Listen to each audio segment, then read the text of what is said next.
Las agudas, que son las que probablemente algunos de ustedes han tenido o han visto, es esa inflamación aguda que te produce malestar general, te puede dar fiebre, te puede dar ictericia, y generalmente pasa sola, generalmente no tienes que darle nada al paciente, solo hidratarlo, observarlo, y en muy raros casos puede asociarse a alguna falla hepática, pero es muy raro.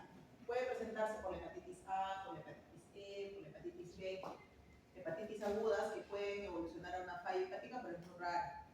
La hepatitis C, muy raro que le dé una hepatitis aguda, generalmente la van a detectar en una etapa crónica, ¿no? Entonces, pero el mecanismo de acción, digamos, es similar de todas las hepatitis.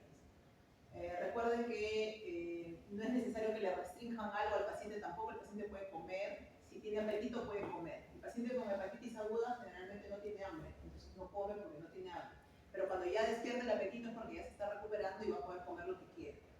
Son mitos, creencias, pensar que el paciente no puede comer grasa, que no puede comer ciertas cosas, eso no tiene ninguna razón de ser, porque la hepatitis aguda es una inflamación súbita de un hígado que estaba previamente sano, no tiene por qué evolucionar mal. Entonces, ¿cómo suele ser el cuadro típico de un paciente con hepatitis? ¿No? Por ejemplo, tiene un paciente de 22 años, estudiante de medicina, consulta porque tiene malestar general. Unos días, ha estado normal, no tiene ninguna enfermedad crónica, pero tiene 5 días de evolución con astenia, fiebre, dolor en el hipocondrio derecho, náuseas y nota la vida azul. Como tiene 22 años, preguntamos pues, si tiene alguna relación sexual de riesgo para pensar o para tratar de llegar a un diagnóstico. De repente es una hepatitis B, de repente es una hepatitis que se ha contactado por transmisión sexual, ¿no? Y le preguntamos también dónde come, ¿no? Y come en el comedor universitario. Entonces tiene, ya pensando, así viendo un chico joven que estaba sano, que tiene síntomas de una hepatitis, puede ser que tenga una hepatitis viral. Cuando le examinan a este chico, tiene una ictericia leve, puede haber una hepatomegalia blanda, y le hacen algunos análisis generales y pueden encontrar sus transaminasas en estos niveles, ¿no? 1700, la AST, 1900, la LT, una fosfatasa no tan alta, que suele ser el patrón habitual también en una hepatitis aguda, y una bilirrubina moderadamente alta, y generalmente a predominio directo. Entonces, en un caso así, nosotros ¿qué sospechamos? Que, bueno, básicamente es una hepatitis, ¿no es cierto? Ya. Pero podría ser, ¿qué tipo de hepatitis podría ser? La A, ¿ok? ¿Qué otro podría ser? La E. ¿Y qué otro podría ser? La B también. Porque ¿por qué le van a creer al estudiante de medicina que no tiene la relación de riesgo? ¿No es cierto? Puede ser que se ha contagiado con algo. Entonces le pide sus marcadores de hepatitis, ¿no es cierto? ¿Qué le pedimos? Le pedimos el antígeno de superficie. El antígeno de superficie es esa prueba que piden de primera intención para ver si el paciente tiene hepatitis B. Y le sale negativo. La prueba para determinar si es una hepatitis A es la inmunoglobulina G para hepatitis A y le salió positivo. Y como cualquier hepatitis puede causar una falla hepática, aunque no es lo habitual, siempre pedimos eso, ¿no? El tiempo de protrombina. Porque ¿qué pasa cuando el paciente está entrando en falla? Cuando está entrando en falla, puede empezar a prolongar el tiempo de protrombina más de lo esperado. En este caso no está tan prolongado, y el R de 1 es normal, hasta 1.5 se puede considerar normal. Entonces, en este caso pensamos que se trata probablemente de una hepatitis viral aguda de tipo A. Y esta es la hepatitis que es más frecuente, ¿ya? En el mundo. Puede haber, bueno, actualmente se considera que la E puede ser más frecuente, pero esta es muy frecuente también. Entonces, hay reportados aproximadamente más de 1 millón de casos en el mundo por año. Y la transmisión, recuerden, de la hepatitis A es fecal oral. Es la que más le ha dado a los niños. De repente algunos de ustedes han tenido. Los factores de riesgo son, bueno, tendrán un contacto en el hogar, guarderías, generalmente de niños o de ancianos, consumo de mariscos crudos, viajes a un país pobre como el nuestro, homosexualidad masculina también se ha visto que puede ser un factor de riesgo. Entonces, la hepatitis A va a estar más prevalente en pacientes en países de menor desarrollo. Si se fijan en ese mapita, de manera general, van a haber países que tienen una prevalencia alta de hepatitis, que es en la que estamos nosotros. ¿Ya? Hay zonas como en Norteamérica o en Europa que ni siquiera se ven en el mapa porque la prevalencia es baja. Y para ellos, o en ellos, está un poco más obligatorio el tema de la vacunación. En países que tienen alta endemicidad, como el nuestro, como África, a veces se piensa que es innecesario vacunar porque la infección es muy frecuente, es muy endémica, de todas maneras le va a dar la mayoría de la población, y la tasa de complicaciones es mínima, entonces como que no hay mucho riesgo de no vacunar. Sin embargo, si ustedes por ahí profundizan en su lectura, van a ver que tuvieron en una época muchos casos de insuficiencia hepática aguda en pediatría en Argentina. Y Argentina tuvo ese problema, se morían muchos niños por hepatitis aguda A y llegaban a ser falla hepática fulminante. Y ellos sí pusieron un programa de vacunación con el cual ya no estaban presentando casos de falla hepática aguda por hepatitis A. En el Perú hay vacuna para hepatitis A, pero me parece que no es obligatorio. Para la B. Para la B sí, pero para la A no. La B sí. Entonces, bueno, es un virus RNA, tiene la reacción inmunitaria, puede haber una lesión citopática directa. El periodo de incubación es variable. El periodo de incubación es variable. Ya también el grupo. Pero ella se va a quedar. Pero ahora empezar. Voy a regresar ya. Entonces, el periodo de incubación puede ser de 2 a 6 semanas. ¿Qué quiere decir el periodo de incubación? Del momento en que tú te contagias al momento en que presentas síntomas de la enfermedad, ¿cierto? Y el virus se puede eliminar en las heces una semana antes del cuadro clínico. El cuadro clínico generalmente, aunque no lo crean, es asintomático casi siempre. No siempre las hepatitis van a cursar con ictericia, con todo el malestar. A veces el niñito tiene fiebre, unos días no saben qué cosa le dio y tuvo una hepatitis A. Pasa, ¿ya? Generalmente es asintomático. No siempre van a tener la ictericia, no siempre se van a dar cuenta que su niño o su hermanito tuvo hepatitis A. La recuperación suele ser total, en promedio, en 2 meses. Pero también acá les comento que pueden haber algunas excepciones. Hay pacientes que tienen hepatitis A y pasan los meses, 4 o 5 meses, y mantienen las transaminasas elevadas. Puede alarmar, hay que hacer seguimiento. También se ha visto que la hepatitis A puede ser como un gatillo, o sea, un desencadenante de una hepatitis autoinmune. A veces el paciente tuvo hepatitis A y pasan 6 meses y sigue con transaminasas altas, le hacen su evaluación y está desarrollando una hepatitis autoinmune.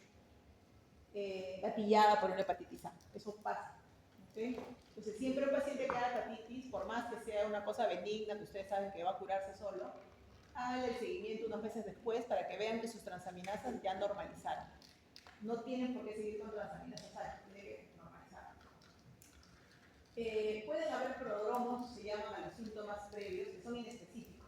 Puede haber fatiga, pérdida de apetito, náuseas, dolores musculares, alza térmica. Eso sucede al inicio. Y luego empieza a haber ictericia. Puede haber hepatomegalia dolorosa, sí. Esta es probablemente una de las pocas situaciones en las que el paciente puede tener dolor de su hígado. ¿Ya? Porque hay muchos pacientes que vienen que me duele acá, debe ser mi hígado. Y eso no es cierto. Pero en casos de hepatitis aguda sí podría, pero es por estiramiento de la cápsula hepática. Crece el hígado y puede haber dolor, ahí sí es válido. Y en algunos casos puede haber esplenomegalia, pero generalmente transitoria. Entonces, la forma clínica principal puede ser que es asintomática. Hay una fórmula que tiene algunos síntomas, pero no es ictericia, anictérica. Y hay otra forma que puede hacer, que es la más común, ¿no? Que hace el malestar previo, luego hace ictericia y luego es pasajero. Pero también está la forma colestática.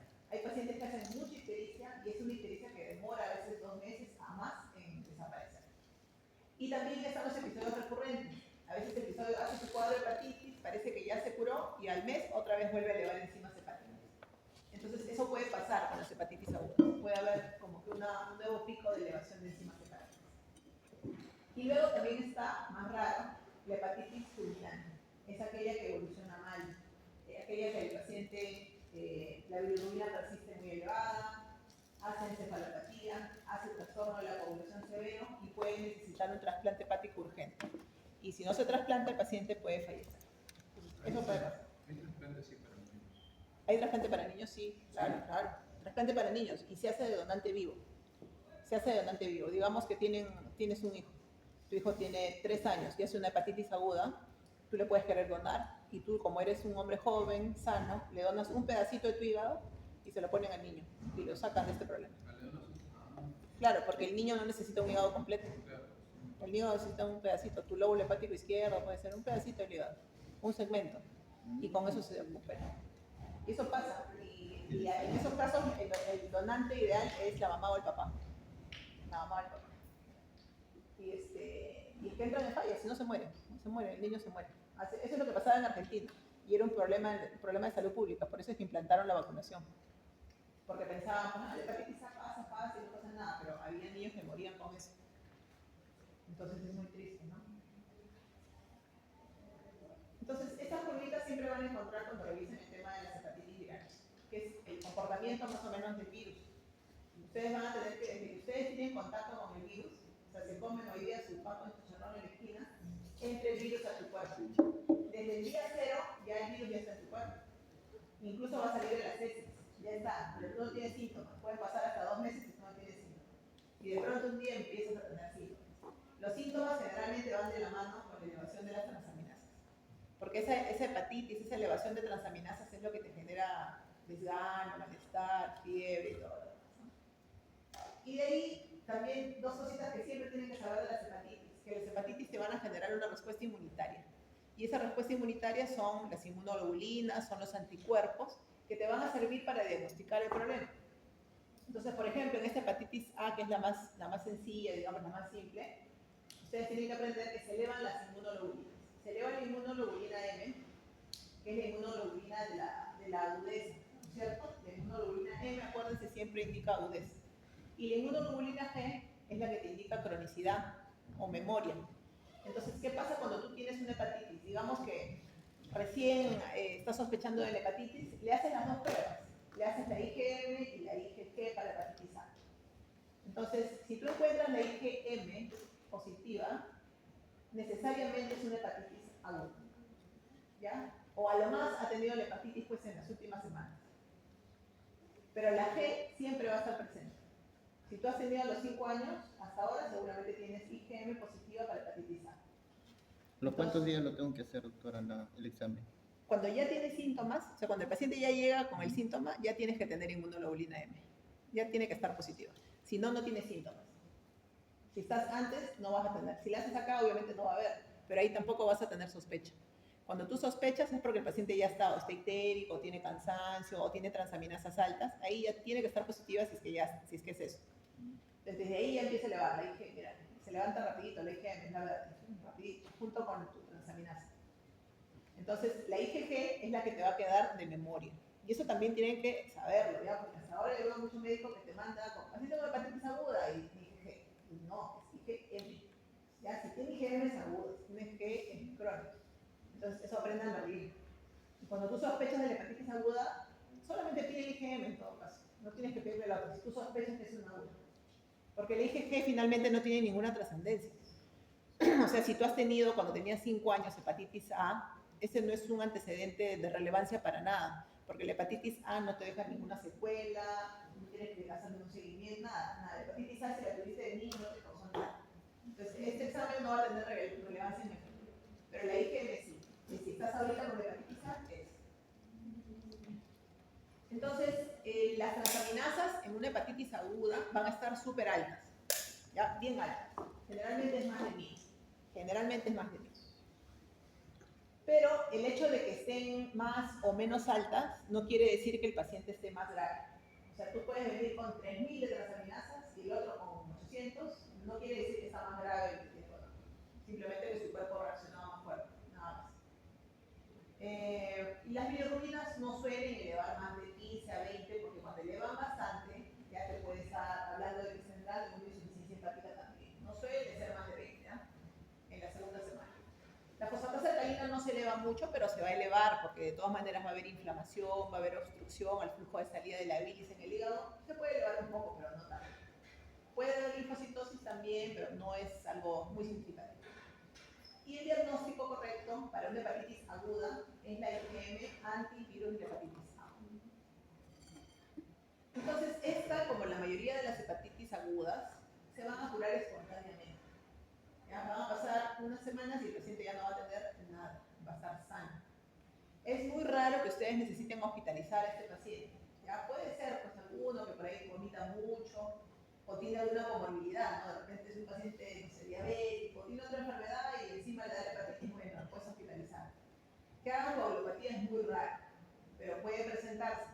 El hecho de que haga solo coagulopatía tampoco quiere decir que esté en falla hepática.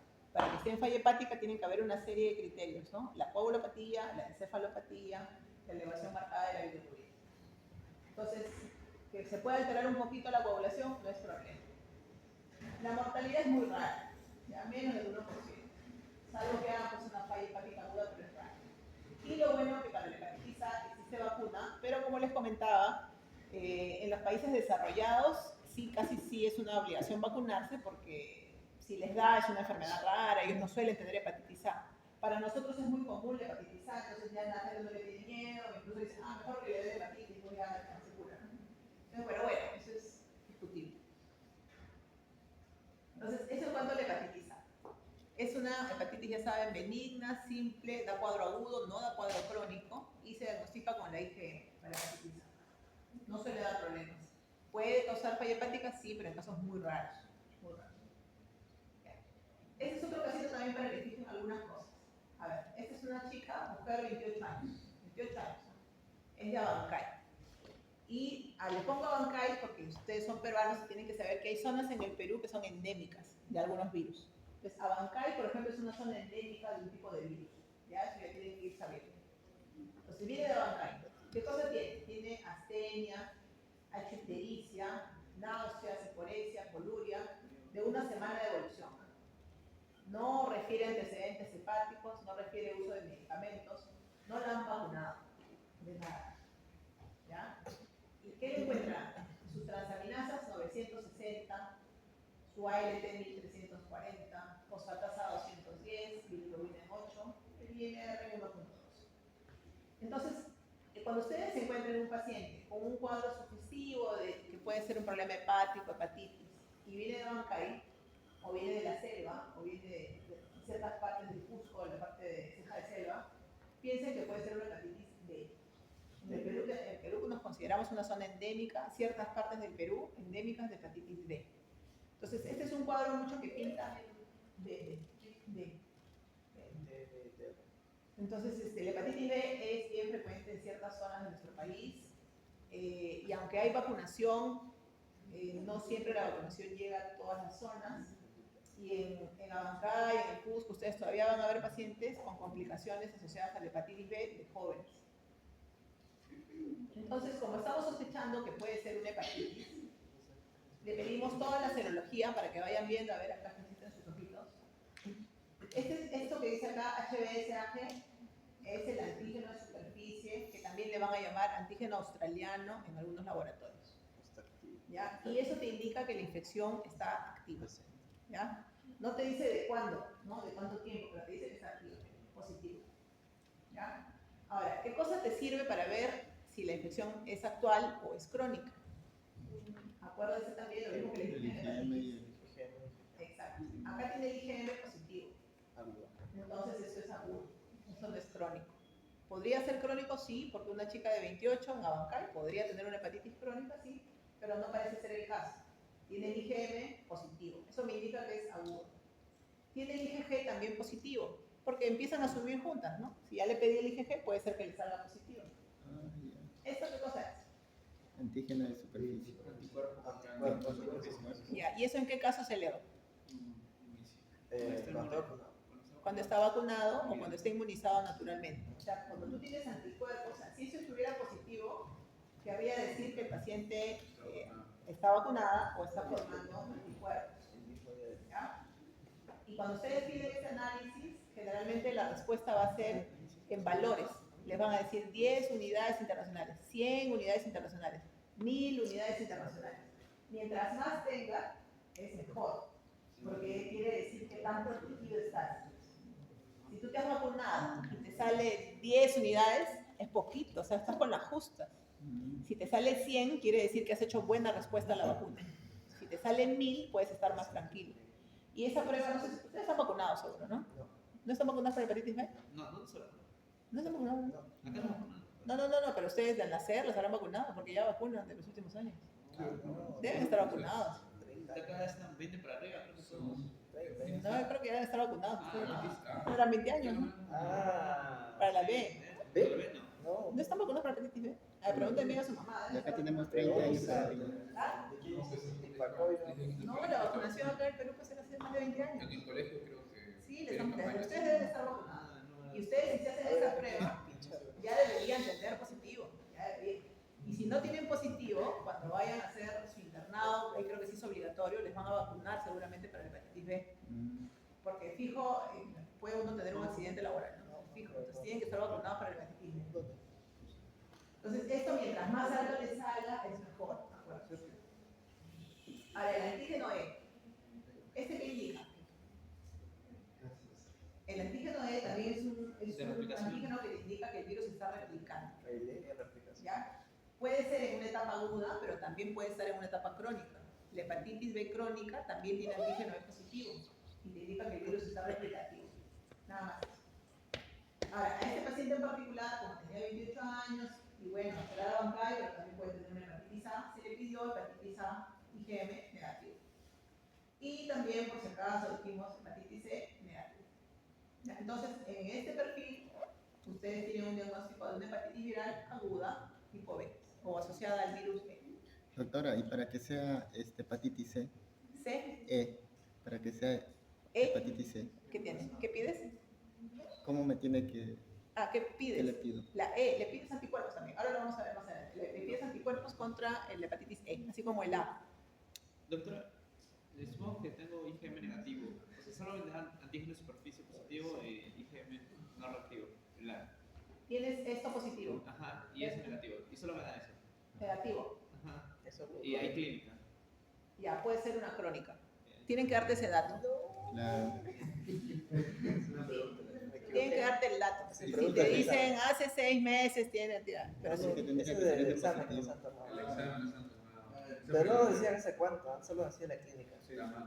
no, ahí no puedes definir. Claro. Tendría que salir del IgG Porque ese positivo. antígeno, No, decía asintomático. claro, ese antígeno de superficie, si ustedes lo tienen más de 6 meses, puede ser positivo 10 años. Esto siempre puede estar positivo. Ya tienen que saber cuánto tiempo. Acá en el cuadro, bueno, yo les he inducido a pensar que es una semana, ¿no? La chica tiene poco tiempo de enfermedad. Doctora, ¿y si hubiera antígeno de superficie en la otra positiva y por ejemplo en el anticuerpo del IgM negativo, pero está sintomático? IgM negativo, Ajá, y está sintomático, o sea, no tiene nada. no tiene nada. Sí, Esto puede ser crónico. crónico. Crónico, claro. Esa puede ser crónica. Ahí lo que tú tienes que hacer es esperar unos meses, porque digamos que ese es un caso real. Llega al consultorio solamente con el antígeno de superficie y no tiene síntomas. Yo no puedo saber, nadie puede saber cuándo le ha dado la hepatitis, ¿no? De repente la paciente ni se acuerda, no, nunca estuvo ictérica, nunca nada. Entonces, lo que tienes que hacer es esperarte 6 meses y volverla a hacer. Si para su suerte fue una hepatitis aguda que no tuvo síntomas, en 6 meses ya debe estar negativo. Pero si sigue positivo, es que la infección ya la debe tener más tiempo. Y ahí, ¿qué te queda? Evaluar el funcionamiento del hígado. Porque si esta chica a sus 28 años ya tiene de repente cirrosis, porque de repente se contagió al nacer, que también pasa en la transmisión vertical. De repente la mamá le contagió al nacer y toda su vida ha tenido hepatitis B. Y ya tiene 28 y ya puede tener cirrosis. ¿Ya? Entonces, eso es, la hepatitis B todavía nos da mucho problema en el que sí tienen que aprender bien de hepatitis B. Pero el anticuerpo para la antígeno de superficie es para la ¿Este acá? Sí, se piden 2 situaciones. En vacuna y si es que el paciente te dice, yo creo que tuve hepatitis B, le pides para ver si se ha curado. Porque si el paciente ha tenido hepatitis y no tiene anticuerpos, es posible que tenga todavía la hepatitis crónica. Este anticuerpo es tu marcador de que te has curado, entre comillas. Te has curado. Si no tienes este anticuerpo, entonces el virus en algún lugar de tu cuerpo sigue haciéndote daño. ¿Ya? Así vamos a pedir ese examen también siempre. Doctora, pero el antígeno de superficie siempre va a salir negativo, que estés o no en tratamiento. O puede salir negativo. No, en la hepatitis crónica más bien siempre te va a salir positivo. El antígeno de superficie El de para superficie. hepatitis B. Siempre te va a salir, si es una hepatitis crónica, siempre te va a salir positivo, aunque estés en tratamiento. Aunque estés en tratamiento, este antígeno siempre va a estar positivo. Pues haya pasado 6 meses. Si ha pasado 6 meses, pero no te has curado, va a salir positivo. Sí. Y si te has curado, ya va a estar negativo. Y cuando ya te has curado, este anticuerpo sí es el que empieza a salir alto. O sea, en un momento pueden salir los dos positivos y los dos negativos a la vez. No, porque cuando tú ya formas anticuerpos, atacas al antígeno, entonces ya no tienes antígeno. O sea, si ya desarrollaste anticuerpos, ya no vas a tener el antígeno de superficie. ¿Ya? Ya, doctora. Entiendan bien eso, ¿ah? Si ya desarrollas anticuerpos, ya no tienes antígeno. Y lo mismo pasa con este, ¿ah? También hay una prueba que se llama anticuerpos contra el antígeno E. También pedimos, acá ahí no lo hemos pedido, pero anticuerpos contra el antígeno E. Si ya tiene positivo, ya no puede tener este positivo, porque se anula. El anticuerpo anula al antígeno. Eso es lo que pasa. Si ya desarrollaste anticuerpo, ya anulaste tu antígeno. ¿Ya? Porque ahí se van a confundir, siempre las preguntas se van a confundir con eso, pero si hay anti, quiere decir anticuerpos. Si hay anticuerpos, ya no hay antígeno. ¿El antígeno es para qué era la aplicación? Para ver replicación. En la hepatitis crónica le sirve mucho porque hay hepatitis crónicas que están activas y hay otras que no están tan activas. Ahorita vamos a ver eso. Ya, entonces, la hepatitis B también hay un montón. Se considera que pueden haber alrededor de 350 millones de portadores de hepatitis B en el mundo. En Estados Unidos se reportan aún 250.000 casos por año de hepatitis B. Y el modo de transmisión es variado. ¿Ya? Clásicamente se sabe que es transmisión vertical, madre a hijo, en zonas endémicas, como las zonas de la selva de Perú, Abancay, Cusco, vertical. Y también existe la transmisión horizontal. ¿Cómo es la transmisión horizontal? ¿Han escuchado la transmisión horizontal? No, no es. No, Es de madre a hijo. es de vertical. Es de vertical. Entre hermanos. No, y esa transmisión no está tan bien explicada, la van a tratar de ser curiosos y leer. La transmisión horizontal es porque en las zonas que son endémicas, por ejemplo en Abancay, yo trabajaba en Abancay, por eso conozco Abancay. En Abancay tú veías niñitos que se contagiaban de la hepatitis B y los chiquitos no han tenido relaciones sexuales, no se han pinchado, nada. ¿Ya? Entonces, ¿qué se investigaba? Que parece que en las lagrimitas, en el moquito de los niños, por estar jugando, así se contagiaban. Porque no se contagiaban al nacer, se contagiaban de niños. 6, 7 años se contagiaban de hepatitis B. Entonces, ¿de dónde? ¿Me han violado? ¿Qué pasa con este niño? Y no, o sea, investigaba a la gente, no, se contagiaban entre ellos. Y algunos decían que era porque compartían comidas o loncheras en el colegio o algo así. Exacto, no se entiende bien, pero esa transmisión horizontal existe en zonas endémicas. Solo en zonas endémicas, ¿sabes? Eso no lo van a ver pues en Estados Unidos, pero acá sí ven casos de niños que se contagian en el colegio, en el barrio, y es raro. Pero en las áreas no endémicas, como Estados Unidos, por ejemplo, lo más importante es el uso de las drogas intravenosas, que es un problema que nosotros no tenemos, porque acá la gente no usa droga intravenosa, muy raro usan droga intravenosa. Y la transmisión sexual sí, ¿no es cierto? La transmisión sexual sí es una norma, ¿no? En adultos. Esas son las formas más frecuentes de transmisión. Ahora, esta transmisión por contacto que les decía es la horizontal. Individuos del mismo hogar, en ausencia de contacto sexual, eso se puede ver en las zonas endémicas. Solo en zonas endémicas.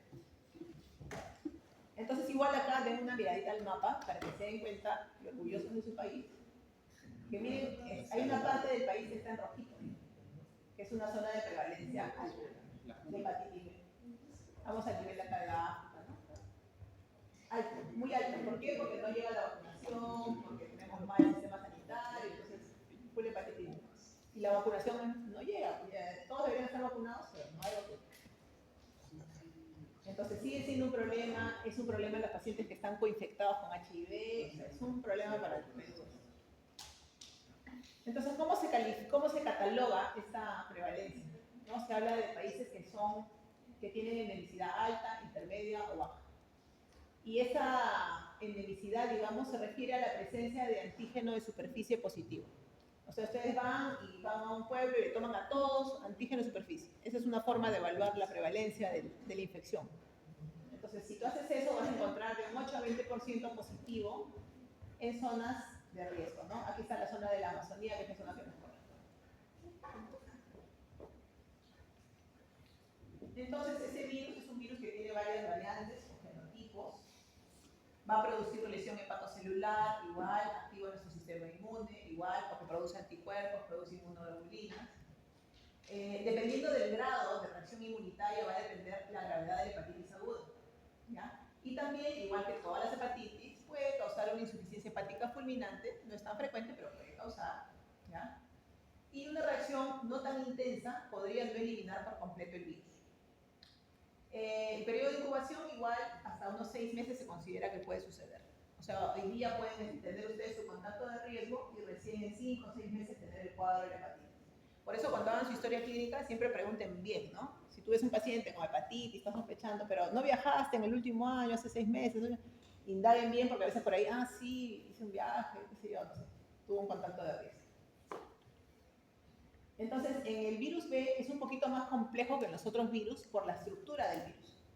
Es un virus que tiene una cadena de ADN en el centro, tiene algunos antígenos que le llaman, por ejemplo, esta primera capita es el antígeno E, tiene otra cápsula que le llaman el core, y tiene otra que es el antígeno de superficie.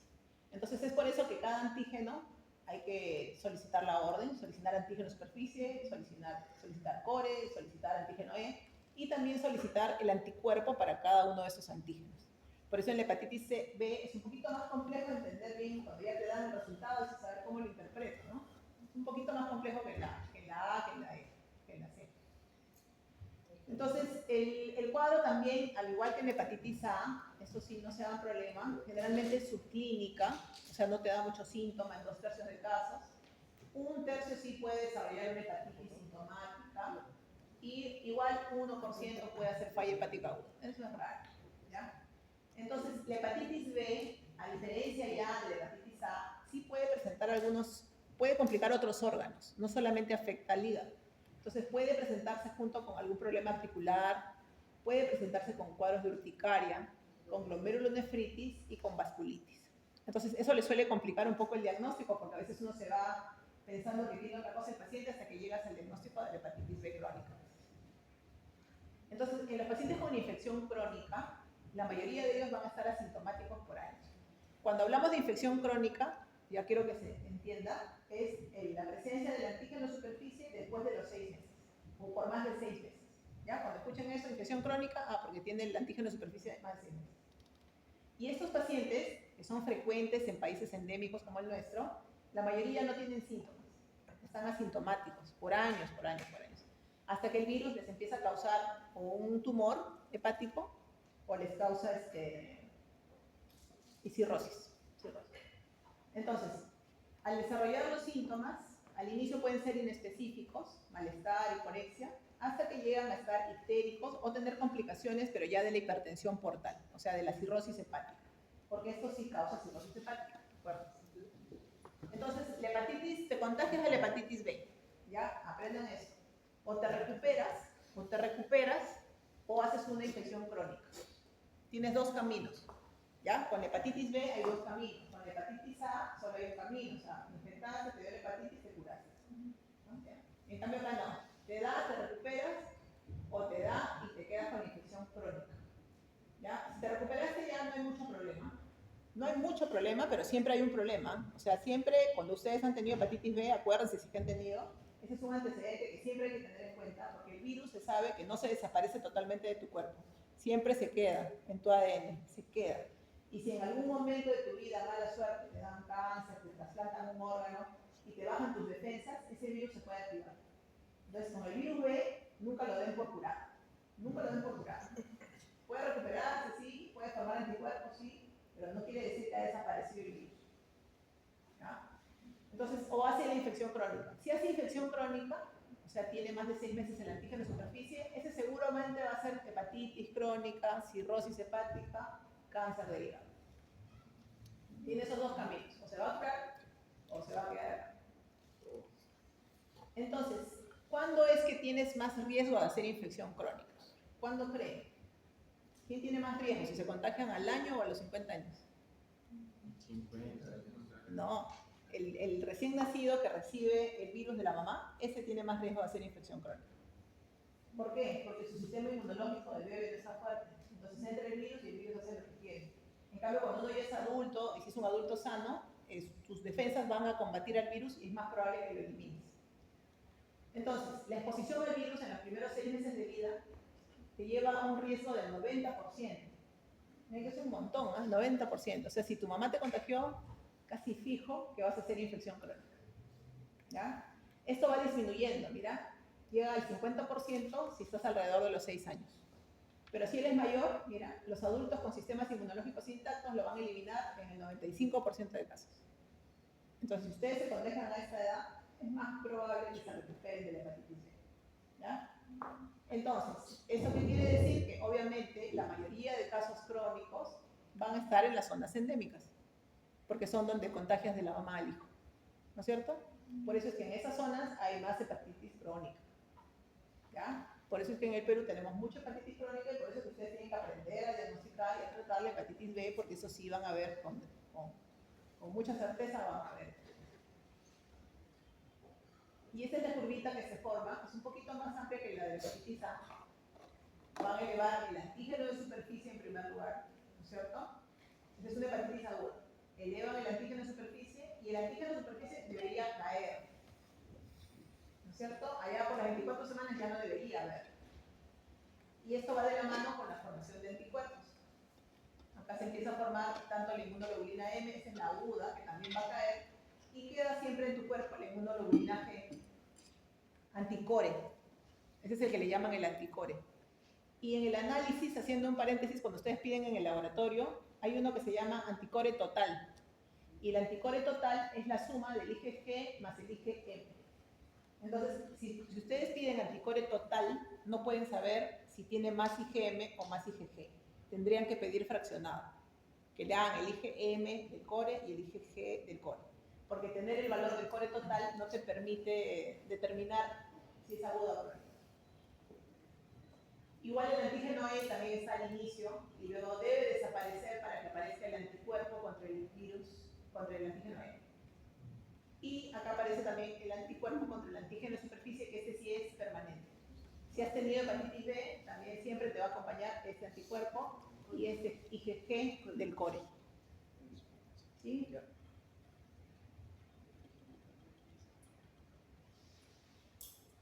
¿Qué pasa en la crónica? En la crónica no va a desaparecer el antígeno de hepatitis de superficie. Ya se queda. Ya se queda. No formas anticuerpos, se queda el antígeno. Este es el antígeno de superficie. El core o el IgG también va a estar positivo. El IgM va a estar alto al inicio, después va a caer. Y esta es la característica principal de la hepatitis crónica, la presencia o persistencia del antígeno de superficie. Entonces, acá también tienen una tablita donde dice más o menos para qué pides cada cosa, ¿no? Que ya lo hemos estado hablando. Ese es el antígeno de superficie, es un marcador de la infección actual, ya sea aguda o crónica, ¿no es cierto? Si es crónica también va a estar positivo. Si tiene más de 6 meses, infección crónica. Aparece acá este nuevo término. Este es un examen que es la carga viral. La carga viral, o sea, es cuánto virus tienes. Ya no solamente te están midiendo el antígeno, sino cuánto virus tienes. Son unas pruebas especiales que se hacen, que las solicitamos cuando ya el paciente va a necesitar de repente un tratamiento. Te indica la cantidad exacta de virus, por lo tanto la replicación viral. Entonces, en la infección crónica siempre va a haber carga viral y su cuantificación nos es útil para ver qué forma clínica está presentando y si va a necesitar tratamiento. Porque a veces pueden tener la carga viral baja y no le vamos a dar tratamiento, y cuando es alta sí le vamos a dar tratamiento. Luego tienen el antígeno E, que también es un marcador de replicación viral, que indica alta infectividad. Eso también le suelen preguntar. ¿Cuál es el que te indica que está más infeccioso, ¿no? Es el antígeno E. Puede estar presente en la etapa aguda, pero también a veces se queda en la etapa crónica. ¿Ya? Puede haber en la etapa crónica. Y luego las inmunoglobulinas, y ya saben que la IgM es la etapa aguda, y la IgG es la que se queda por más tiempo. Y el anticuerpo contra el antígeno de superficie, que les indica la inmunidad. ¿Ya? Les indica la inmunidad.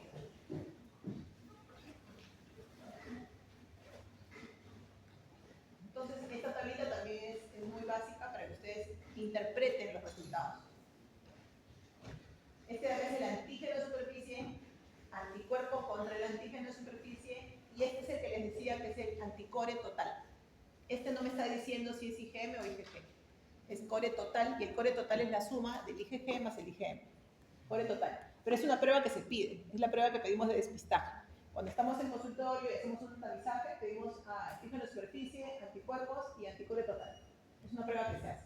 Sobre todo en asintomáticos, pues porque solamente quiere saber si en algún momento ha tenido contacto con el virus. Si en algún momento ha tenido contacto con el virus, este va a ser positivo. Entonces, le hacen el patrón a una persona. No tiene antígeno, no tiene anticuerpo, no tiene core. ¿Qué quiere decir? Esa persona es susceptible, porque no ha tenido ni contacto con el virus, se puede contagiar, no está protegida ni nada. Y este de acá, por ejemplo, este tampoco tiene antígeno, pero sí tiene anticuerpos y tampoco tiene core. Ese está vacunado, ¿ya? El que tenga solo esto, los anticuerpos, quiere decir que te has vacunado. Porque si hubiera sido una infección pasada, tendrías esto. Ya no tendrías antígeno, pero sí tendrías anticuerpos y también tendrías core. O sea, el core te hace la diferencia entre una persona vacunada y una persona que ha tenido y se ha recuperado. ¿Sí? Infección aguda. En infección aguda van a tener el antígeno positivo. No va a haber anticuerpos todavía porque es una infección aguda contra la superficie, pero van a tener el IgM positivo del core, IgM core positivo. Y en una infección crónica van a tener el antígeno, no van a tener el anticuerpo tampoco, y lo que va a haber positivo es el IgG. ¿Ya? Entonces, esta tablita, apréndansela para su vida. En cuanto al laboratorio, igual, bueno, no hay muchas diferencias entre las hepatitis. Las transaminasas pueden estar por encima de 500, 1000, poco más. No te indica que esté más grave o no. En la infección aguda, el IgM siempre. El antígeno de superficie suele desaparecer luego de 4 meses de la infección, desaparece. Si persiste más de 6 meses, es crónico. ¿Ya? Y la infección crónica, ahí sí es medio complejo porque la infección crónica puede tener también varias formas de presentación. ¿Ya? Entonces ahí sí se pone medio complejo. Entonces eso incluso para los gastroenterólogos es complejo porque hay varias etapas. Por ejemplo, se habla de una fase de tolerancia inmune. ¿Qué pasa en la tolerancia inmune? Tú puedes tener un montón de virus en tu sangre, pero tu hígado está normal. ¿Ya? Es como que tu sistema inmunológico lo aguanta el virus. Tienes virus, un montón de virus, pero tu hígado está normal. ¿Cómo sabes que tu hígado está normal? Porque tus transaminasas están normales, tu elastografía hepática es normal, no tienes ningún tumor. Eso le llaman tolerancia. O le llamaban, ahora cambió un poquito la terminología. En la fase inmunoactiva, el paciente puede tener una carga viral más baja, pero va a tener transaminasas altas, porque está inflamado. Si estos pacientes no se tratan, pueden tener una probabilidad alta de hacer una cirrosis hepática o un cáncer. También han escuchado seguro, hay una fase de portador inactivo, en el que el paciente ya tiene las transaminasas normales, no tiene mucha carga viral, y en algunos pacientes mejora la fibrosis. Entonces este paciente no contagia, tiene baja carga viral y tampoco tiene actividad inflamatoria. Pues tampoco lo pueden no tratarlo, digamos. ¿Ya? Y la reactivación es cuando este cuadro te genera nuevamente elevación de las transaminasas. Entonces, actualmente se considera así la evolución de la hepatitis B crónica. ¿Ya? De repente dos cosas para que fijen, tampoco tienen que sabérselo de memoria. Entonces, esto es si ustedes ya saben que el paciente tiene hepatitis B crónica. O sea, tiene el antígeno de superficie, esto ya lo hicieron, ya saben que es crónico. ¿Cuál es el paso siguiente? Pedirle el antígeno E. Entonces, el antígeno E acá cobra relevancia. Cuando tú ya tienes el paciente con hepatitis crónica, ya sabes que tiene hepatitis crónica, lo que tienes que hacer es, ya, le pido el antígeno E. Y según el antígeno E, si está positivo o si está negativo, voy a hacer mi algoritmo. ¿Ya? Entonces, digamos que está positivo. Si está positivo, ya saben ustedes que indica que está replicando el virus. Ajá. Sin embargo, teniendo el antígeno E positivo, se puede tratar de una infección crónica o de una hepatitis crónica. ¿Ya? Diferencien esas dos cosas. Y teniendo el antígeno negativo, también el paciente puede estar en una etapa de infección crónica o de hepatitis crónica. ¿Y cuál es la diferencia? Así en general. El paciente que tiene infección crónica en ambos grupos probablemente no necesite tratamiento, pero el paciente que tiene hepatitis crónica, ya sea en este grupo o en este grupo, ese paciente también necesita tratamiento. Entonces, no a todas las hepatitis le damos tratamiento, solo a los que tienen signos de hepatitis crónica, ya sea antígeno E positivo o antígeno E negativo. ¿Qué ¿Ya? no se le dan las infecciones ¿Por qué? Acá vamos a explicar un poquito. En cada grupo tienes que tener también esta evaluación completa. Entonces, por ejemplo, este que tiene infección crónica es más o menos esto que les dije acá. Esta etapa que le llamaban tolerancia inmune. ¿Ya? Entonces, es un paciente que tiene obviamente antígeno de superficie, tiene antígeno E, tiene carga viral, sí, pero tiene sus transaminasas normales. O sea, por algún motivo el organismo tiene bloqueado al virus. Está el virus, pero está bloqueado. Entonces tus transaminasas son normales, tu carga viral es alta, pero no tanto. O si mejor dicho es alta la carga viral, pero tus transaminasas son normales, pero no hay inflamación de tu hígado. Es un paciente que tú le puedes hacer la biopsia del hígado o le haces la elastografía del hígado y el hígado siempre te sale normal. Entonces, esto es a lo que antes le llamaban fase tolerante. De su terminología antigua y esta es la terminología actual. ¿Ya? Entonces, a este paciente normalmente no se le da. Según las guías mundiales de hepatitis B, no le das tratamiento. No le das. ¿Le tienes que hacer seguimiento? Sí, porque puede ser que en unos meses cambia esto. De repente empieza a elevar sus transaminasas y ahí sí le das. ¿Ya? Y en cambio, este de acá, en el que tiene hepatitis crónica, es un paciente que tiene elevadas las transaminasas y tiene cierto grado de inflamación en su hígado, que lo puedes determinar por biopsia o por elastografía. A este sí lo tratas. Esta es la fase inmunoreactiva. Y la fase que antes se llamaba portador inactivo es esta, que tiene antígeno E negativo, tiene baja carga viral, pero que tampoco tiene ninguna inflamación en el hígado. Entonces, lo que te marca la necesidad de tratamiento es la inflamación del hígado y las transaminasas, si se dan cuenta, ¿no es cierto? Lo que les marca el tratamiento es esto y esto. Si el paciente tiene transaminasas normales, probablemente no va a necesitar tratamiento, aunque sea una hepatitis B crónica. ¿Ya? Eso, de repente lo vamos entendiendo. Entonces, la hepatitis B es esa enfermedad que puede llevar de tu hígado sano a que vayas desarrollando fibrosis. Pero para que se desarrolle fibrosis es porque hay continuamente inflamación, ¿no es cierto? En este caso de acá, no hay inflamación. Por eso es que se piensa de que si no lo tratas no va a pasar nada, porque no está desarrollando fibrosis. ¿Okay? La fibrosis, si sigue la inflamación, te va a desarrollar cirrosis y la cirrosis te va a hacer más propenso a desarrollar un cáncer de hígado. Entonces, ¿cómo lo vamos a tratar? Bueno, la hepatitis B aguda no se trata, es igual que la hepatitis A, ¿ok? Igualito. Le das su agüita, que coma, que no coma, según tenga apetito, que descanse, y reposo relativo por si tiene dolor, pero nada en especial. El riesgo de la infección crónica va a depender de la edad, como ya les dije. Si se contagió al nacer, obviamente seguro que va a desarrollar hepatitis crónica. Si se contagió mayor, probablemente no desarrolle nada. Los pacientes que tienen infección crónica pueden ir perdiendo el antígeno, ¿eh? Se puede perder. 1 al 2% de los portadores crónicos pueden ir perdiendo el antígeno, pero es raro. O sea, puede ser que tú estás en seguimiento de tu paciente, le vas controlando todos los años y de pronto un año ya no tiene antígeno de superficie. Puede pasar, que se recuperan espontáneamente, pero miren en qué porcentaje, 1 o 2%. Es muy poquito. Y acá, el antígeno E también puede negativizar en un 10% en el tiempo. ¿Para qué te sirve eso? Para que regreses a esta tablita, que después le da una miradita otra vez, para que regreses a esta tablita y digas mi paciente en qué etapa está. ¿Le trataré o no le trataré? ¿Ya? Esa tablita es importante. Ahora, si la hepatitis ya es crónica y deciden darle tratamiento, hay opciones. Hay un medicamento que es el interferón, que es un medicamento inyectable, que tiene muchos efectos adversos, que se usaba antes mucho para la hepatitis C, se puede usar también para la hepatitis B en casos seleccionados, porque tiene muchos efectos adversos. Lo que más se está usando ahora son los inhibidores antivirales, inhibidores de la transcriptasa inversa, pueden ser nucleócidos o nucleótidos, el entecavir, que tenemos acá, el tenofovir, que también tenemos acá, la lamivudina, que se usaba mucho, pero ya no se usa porque hace mucha resistencia.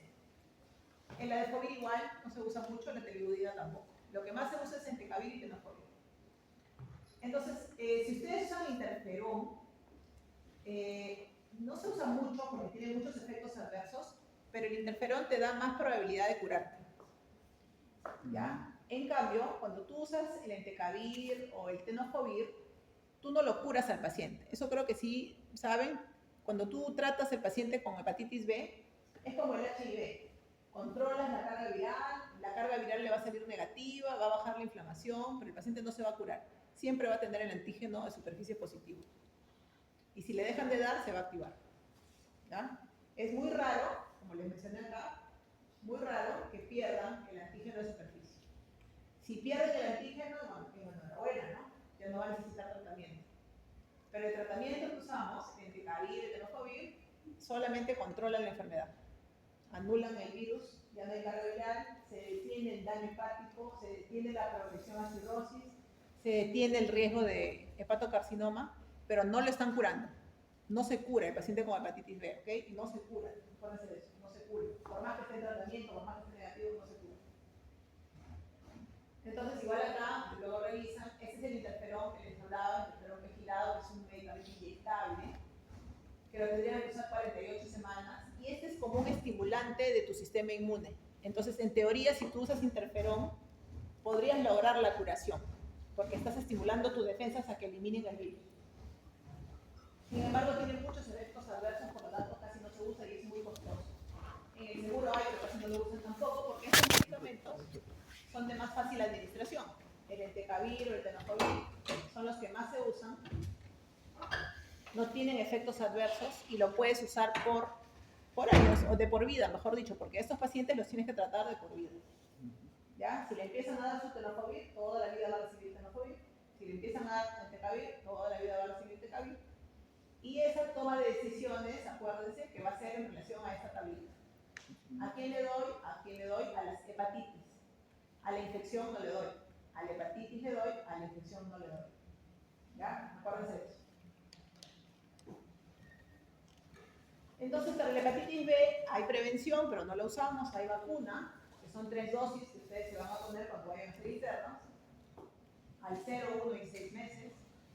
¿Quiénes son los que tienen más riesgo? Los trabajadores de salud. Todos nosotros tenemos más riesgo. Pacientes en hemodiálisis, pacientes farmacodependientes, los que tienen contacto sexual con portadores de virus B y los que viajan a áreas endémicas. La respuesta a la vacuna es buena. Se considera que el 90% va a producir anticuerpos. Si tú tienes alguna inmunosupresión, probablemente no produzcas tantos anticuerpos, pero bueno, igual hay que intentar. Y cuando tienes un contacto, por ejemplo, esto también es frecuente, a veces ustedes están haciendo un AGA y se pinchan con el paciente con hepatitis B, ahí lo que ustedes tienen que ponerse es una inmunoglobulina. La inmunoglobulina es lo que se usa también en las mujeres, en las gestantes que dan a luz a su bebito. Al bebito le tienes que poner inmunoglobulina porque es casi fijo que la mamá le está pasando el virus al bebé. Y le ponen la inmunoglobulina aparte de la vacuna. Aparte de la vacuna, ¿ya? Eso se llama profilaxis post-exposición. Bien, hasta ahí entonces fue la hepatitis B. ¿Ya? ¿Tiene alguna pregunta? No se duerman. Doctora, ¿la vacuna tiene que ser antes de que te infectes o después también? ¿Antes de qué? Antes de la infección. La vacuna es antes de que te infectes. La inmunoglobulina es cuando ya te pinchaste con algo. Inmunoglobulina. Doctor, Entonces, ¿cuál es la edad adecuada para vacunar? Al nacer. Al nacer automáticamente. Al nacer. Ni bien nace, deben vacunarte. una persona que ha sido infectada con el B, entonces no tendría sentido vacunarse. Si ya ha sido infectada, ya no, pues. Así han pasado años. Así ya pasado años. Si ya te infectaste, ya no. Ya debes tener anticuerpos. Debes tener algún tipo de anticuerpo. Entonces, esta inmunoglobulina, apunten, ¿no? Está mal escrito. Pero inmunoglobulina es una sustancia especial, es un medicamento que se pone aparte de la vacuna, cuando tú has tenido contacto. Es como que son anticuerpos contra ese virus que está entrando a tu cuerpo. Eso es diferente de vacuna. Entonces, y esto es muy frecuente de uso en ginecología, por ejemplo, ¿no? Obstetricia, cuando nace el bebé, tiene que usar la inmunoglobulina. Y en personales de salud también deberían usar cuando uno se pincha con un paciente con hepatitis B, solo que no tenemos eso. ¿Hay una edad máxima para vacunarse, doctora? No, porque en pacientes mayores con cirrosis que nunca han tenido, se les puede vacunar. Por ejemplo, cuando tú tienes pacientes que se van a trasplantar, cirrótico, por ejemplo, ¿no? Tienes un cirrótico por hepatitis autoinmune. Nunca se vacunó de la hepatitis B y la vas a trasplantar, deberías vacunarla, porque no vaya a ser que estando trasplantada se contagie de la hepatitis B. Entonces siempre deben estar vacunados.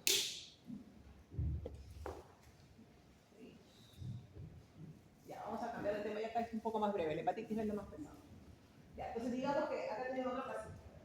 Denle una mirada. A ver, tenemos una señora de 66 años. Fue enfermera de sala de operaciones de Loaiza. Que ella sepa, no tenía ningún antecedente de enfermedad, ¿ya? Pero fue enfermera. Entonces, el ser personal de salud ya también con riesgo, ¿ya? Siempre piensen eso. Y viene un día por emergencia porque tiene hematemesis inmediata. Entonces, es una señora que vive con una hemorragia digestiva, nunca había tomado antiinflamatorios, entonces es raro, ¿no? Es raro que una señora nunca tenga enfermedad y venga con una hemorragia digestiva. Entonces, le piden lo general, como ha sangrado, el cuerpo es un poco anémica, tiene 8, y le encuentran plaquetas en 98.000. Sus transaminasas, miren, AST 65, ALT 68, fosfatasa 180, bilirrubina 1, el INR 1.4. Entonces, cuando ustedes encuentran un paciente con plaquetopenia, en el contexto de una hemorragia, siempre una posibilidad es que el sangrado sea por hipertensión portal varices, siempre, ¿ya? Cuando sean internos, siempre el tomograma, plaquetas bajas, de repente es cirrótico, de repente tiene hipertensión portal, y le pueden poner octreotide, que es un medicamento para disminuir la presión de sangrado. Es un vasoconstrictor esplástico, el octreotide. Entonces acá, ya, ahí ya estamos sospechando algo. Le hacen endoscopía y la señora tiene varices esofágicas grandes, con signos de sangrado reciente, y le hacemos una ligadura. Miren, ¿no? La señora que no tenía nada, de pronto viene con sangrado, acaba con varices, y en una ecografía encontramos un hígado que, si bien tiene un tamaño conservado, los bordes son un poco romos, lo que nos sugiere que puede ser que tenga una enfermedad crónica, una superficie heterogénea, y se observa una lesión focal sólida de 65 milímetros en el segmento 5 del hígado. No hay líquido libre. Entonces, ¿ahí qué sospechan? ¿En qué virus piensan? ¿O en qué cosa piensan? ¿O no piensan?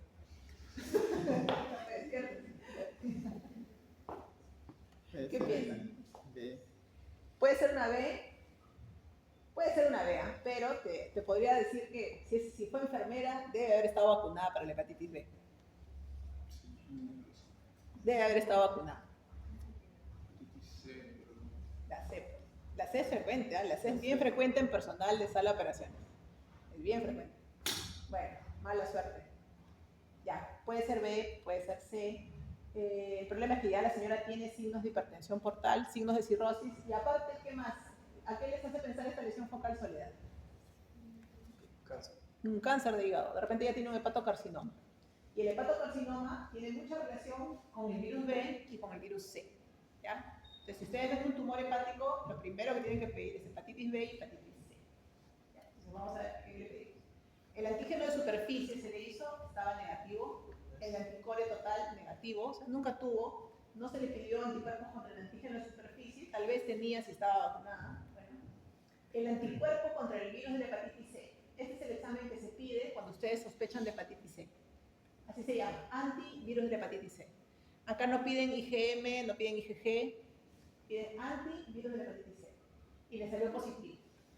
Entonces, cuando un paciente tiene positivo el anticuerpo contra la hepatitis C, lo que tienen que pedir es la carga viral. Lo mismo que comentábamos en la hepatitis B. Le piden la carga viral para la hepatitis C. Y le sale 500.000. 500.000 es una carga viral alta. Le pedimos una AFP, que es una alfa-fetoproteína, que es un marcador de carcinoma hepatocelular, y le sale 400. Sí, Está alto. Entonces, eso es un carcinoma hepatocelular en una paciente probablemente con cirrosis hepática, porque miren el FibroScan. ¿Cuánto es normal en el FibroScan? Menos de 7 es normal. Menos de 7 es normal. Más de 7 ya hay cierto grado de fibrosis. Y más de 25 ya está cantado que es una cirrosis hepática con hipertensión portal. Tiene 33. Entonces, esta señora es la típica cirrótica que no sabe lo que tiene y que debuta con una descompensación. Puede haber sido asitis también, ¿eh? Puede ser que vino de frente con asitis, en este caso vino con una hemorragia digestiva, y ya está el problema. Cirrosis hepática descompensada por el sangrado, y HCC, que es el carcinoma hepatocelular. Entonces, la hepatitis C es otro problema, pero que es un problema que ahorita ya tiene solución. ¿Ya? Eso sí, en resumen les digo, la hepatitis C sí se cura, a diferencia de la hepatitis B. Ya, entonces, la hepatitis C afecta más o menos al 3% de la población mundial. Se calcula que deben haber unos 200 millones de personas en el mundo contagiadas. Es un virus RNA que también tiene múltiples genotipos, que antes estos genotipos eran un problema para tratar, porque el genotipo 1 moría con algún antiviral, el genotipo 2 con otro, el genotipo 3, eso era un problema. Y ahora, también les voy adelantando, hay tratamientos pangenotípicos, o sea, que matan todos los genotipos, y el paciente se cura. Entonces, la hepatitis C ya no es un problema tan grande, sigue siendo un problemita, pero ya no tan grande. Entonces, ¿cómo se contagian? Generalmente por transfusión o por contacto con algún inyectable, con algún material contaminado. En personal de salud sucede con frecuencia. En la hepatitis C, sí, acá la norma es diferente. Acá la mayoría va a ir a la cronicidad. La mayoría. En cambio, en la hepatitis B tenías la chance, ¿no? De que si te contagiabas mayor, no había mucho riesgo. Pero acá, la mayoría se va a la cronicidad. La mayoría. La transmisión parenteral, en un 40% ustedes no van a saber cuándo se contagió. Ya, hay muchos pacientes que, pero doctora, ¿cuándo? Si no me he operado de nada, no me han puesto sangre, nunca estuve con nadie, no sé, bueno, tienen, no saben de dónde contagió, pero tienen. Incluso la transmisión sexual no está muy clara para la hepatitis C, no es muy frecuente la transmisión sexual. La transmisión sexual es frecuente en la hepatitis B sobre todo y en el HIV, claro, pero no en la C. En la C no es la sexual. Si les preguntan eso, no es la primera forma de transmisión, no lo es. Más es por contacto por agujas, tatuajes, material quirúrgico, qué sé yo. Y la vertical también es rara. Entonces, este virus, igual que los virus, te genera una lesión hepatocelular, hay un mecanismo citopático directo, también va a haber reacción inmune. Puede haber un cuadro asociado que se llama crioglobulinemia mixta, porque el virus C es un virus que sí también, como la hepatitis B, puede afectar varias cosas, los vasos sanguíneos, las articulaciones, la piel. Y el periodo de incubación también es variado, miren, puede ser hasta 5 meses. 5 meses. Y puede ser que no encuentres los anticuerpos hasta 3 meses después de la infección.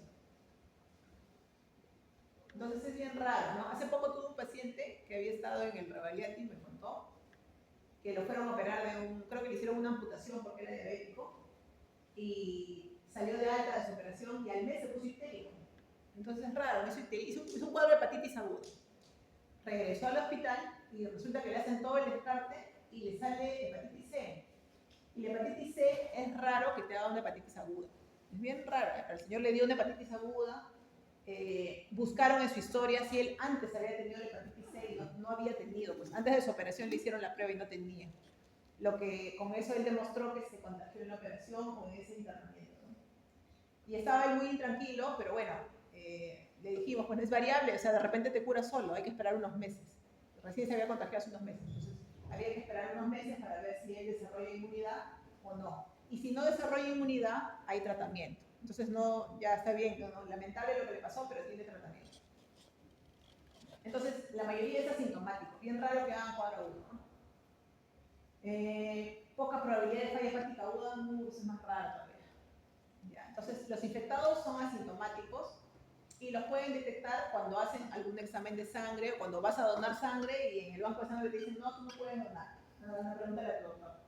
Y es porque tiene la infección. Y cuando se presenta, generalmente es ya por cirrosis hepática. Entonces, la hepatitis C es asintomática antes del desarrollo de fibrosis. Y acá eso es importante también. Mira cuánto se ha calculado. En el 16% de los pacientes, dentro de los 20 años después de la infección, ya puede haber cirrosis. O sea, es un proceso lento. ¿Okay? Si tú ahorita diagnosticas un paciente con cirrosis por hepatitis C, probablemente tienes que decirle, de repente hace 20 años, señor, ¿se acuerda? Se debe haber contagiado en algún lugar, alguna inyección, alguna operación. Hace 20 años, ¿no? No es que hace un año, un mes. Y esos son los factores que pueden hacer que progrese la enfermedad, la cirrosis.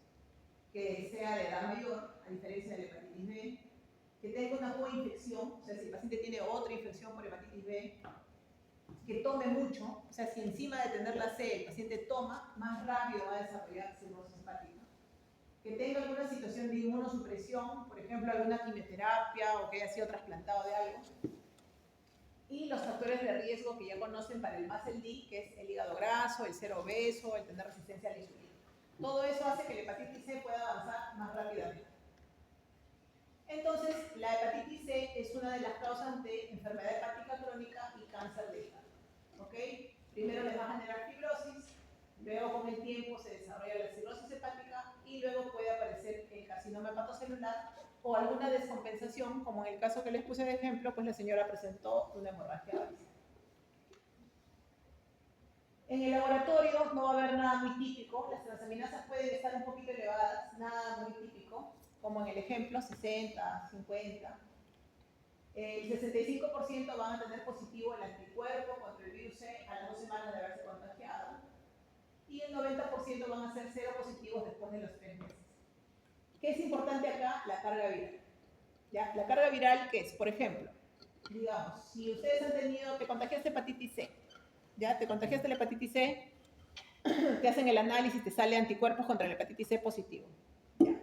Te repetimos de repente en unos 3 meses porque recién nos hemos enterado. Te vuelve a salir anticuerpo contra la hepatitis C positivo.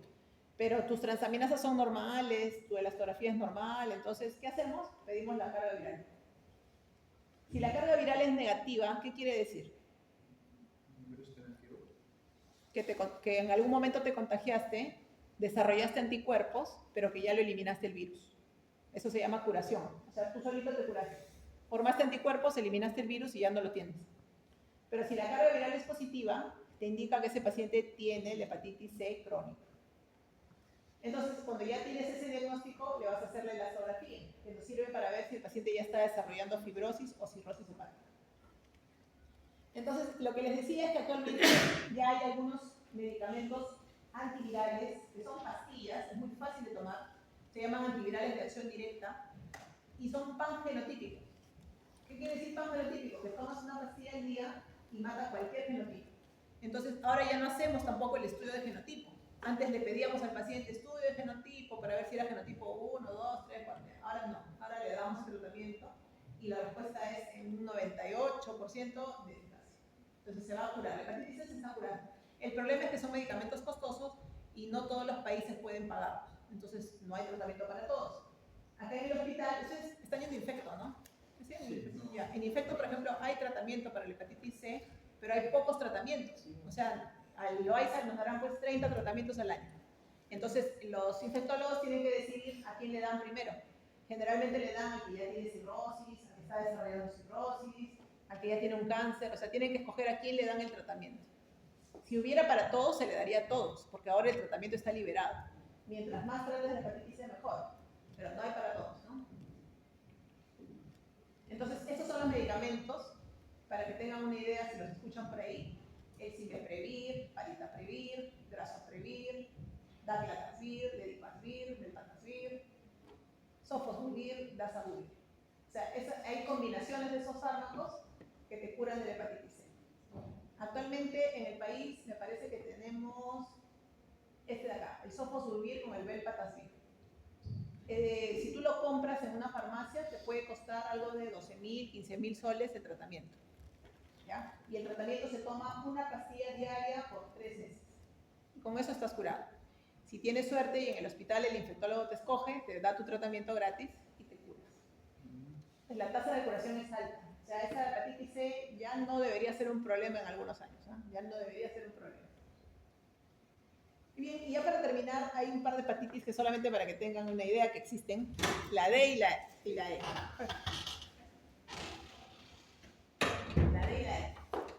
Entonces, la D es un virus defectuoso, ¿ya? Que no causa hepatitis, no causa nada, a menos que tengas la hepatitis B. Si no tienes la hepatitis B en tu cuerpo, este virus no te hace nada. Este virus necesita para vivir al virus B. Si no, no existe. Entonces, ¿en quiénes lo buscamos? En los que tienen hepatitis B. Si no, no lo buscas, porque no es una causa de hepatitis aguda. ¿Ya? Solamente necesita el antígeno de superficie para poder infectar a un humano. ¿Ya? Entonces, puede ser una infección inactiva. Claro, solo si se asocia al virus de la hepatitis B es un problema. Si no, el virus D no es un problema para nada. Pero si la persona con hepatitis B tiene la hepatitis D, tiene más riesgo de desarrollar más rápido cirrosis y cáncer de hígado. Entonces, en las pacientes que tienen hepatitis B, se busca la hepatitis D para ver si vamos a poder ayudarle de algún modo.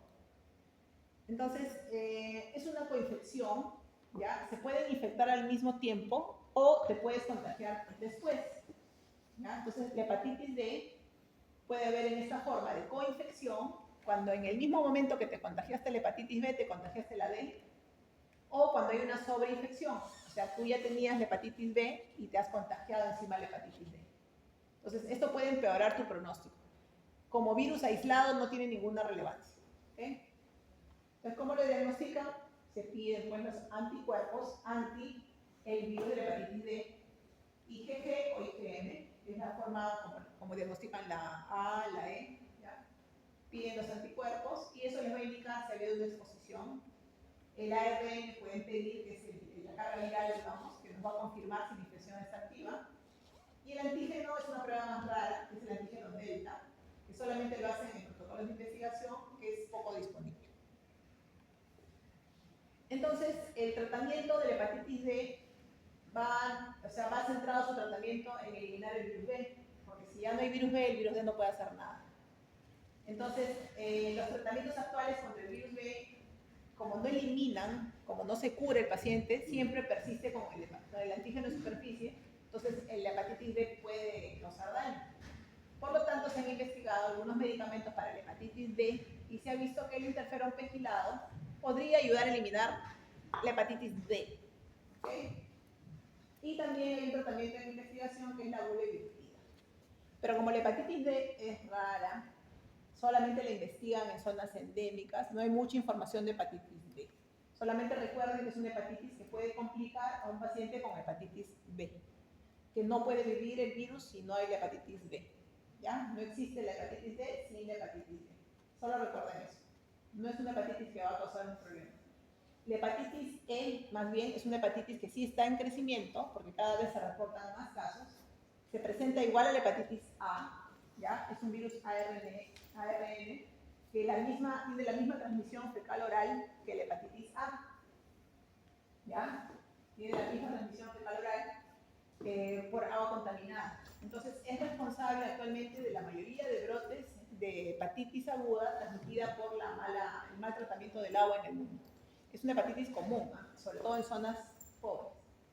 También tiene varios genotipos. Se entiende que el genotipo 1 es el responsable de la mayoría de brotes en los países en desarrollo y el genotipo 3 sería el que más se ha presentado en países desarrollados, ¿no? En los países desarrollados se ha visto que no es tanto por agua contaminada, sino parece estar en relación al consumo de carne poco cocida.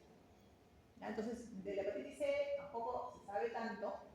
Sin embargo, se pensaba que solamente era una hepatitis aguda, como la A. ¿Ya? Pero ojo, la mayoría de casos puede ser autolimitada, pero, a ver, esto está en rojito, fíjense, puede causar una enfermedad fulminante y hay muchos casos reportados en mujeres embarazadas, que puede aumentar una tasa de mortalidad hasta el 25%.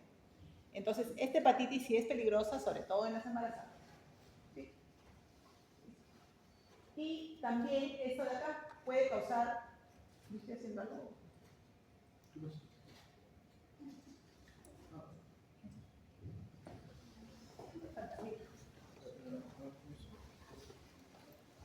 Está poseído. Entonces, el virus de la hepatitis E, acuérdense que sí puede causar infección crónica. ¿Ah? Esa es una diferencia con el virus de la hepatitis A. Sí puede causar infección crónica, pero en pacientes inmunosuprimidos. ¿Ya? En pacientes inmunosuprimidos. Entonces, si tienen un paciente oncológico, tienen un paciente HIV que no está tratado, un paciente que está trasplantado, y tiene la hepatitis E, puede ser causa de una hepatitis crónica. También se ha reportado casos de transmisión sanguínea. Puede causar cirrosis. Entonces, esta hepatitis C no está tan bien descrita todavía, pero ya se sabe al menos que sí puede causar infección crónica. ¿Ya? Eso es lo que le hace diferente de la hepatitis A. Se contagian igual, pero esa en algunos grupos, sobre todo en mujeres embarazadas, acuérdense, puede causar problemas. Entonces, hay que sospecharlo, sobre todo cuando uno está en una zona endémica, en alguien que tiene un cuadro de hepatitis viral aguda, ¿no? O si estás en un grupo de riesgo, si es paciente oncológico, paciente trasplantado, hay que sospecharlo. ¿Cómo se hace? Pueden pedir los anticuerpos y también pueden pedir la carga viral del virus de la hepatitis C. ¿Ya? Y con eso les va a salir el resultado si se tiene el paciente. Si el paciente es inmunocompetente, o sea, persona sana, la infección se resuelve sola, como la hepatitis A. Ya creo que es eso. A ver, en pacientes inmunosuprimidos, ya. Si, por ejemplo, si tú eres un paciente trasplantado, tú usas inmunosupresores y te contagias la hepatitis C, una forma de tratarlo puede ser disminuyéndole la cantidad de inmunosupresores que toma para que el organismo solito elimine el virus. Esa es una forma de tratar la hepatitis C. Ahora, hay algunos estudios con ribavirina, que es un antiviral. Pueden usarlo y puede haber una tasa de respuesta del 70%. Sino que no hay tantos casos, ¿no? No es fácil decir cómo lo vamos a tratar. De los poquitos casos que hemos visto, porque sí hemos visto casitos de hepatitis C, la resolución ha sido espontánea. Incluso en China, ya mencionan, si buscan, que ya hay una vacuna aprobada para la hepatitis C, porque ellos aparentemente han tenido más casos, el E. coli de China. Y protege contra la infección de genotipo 1, que es de las zonas endémicas. Y bueno, esta tablita ya ustedes la revisan después. Acá hay un pequeño resumen de cada hepatitis para que más o menos comparen la forma de transmisión, la forma de inicio, periodo de incubación, que son datitos que a veces les preguntan en el examen. Bien, eso es todo, chicos. Tengo que avanzar.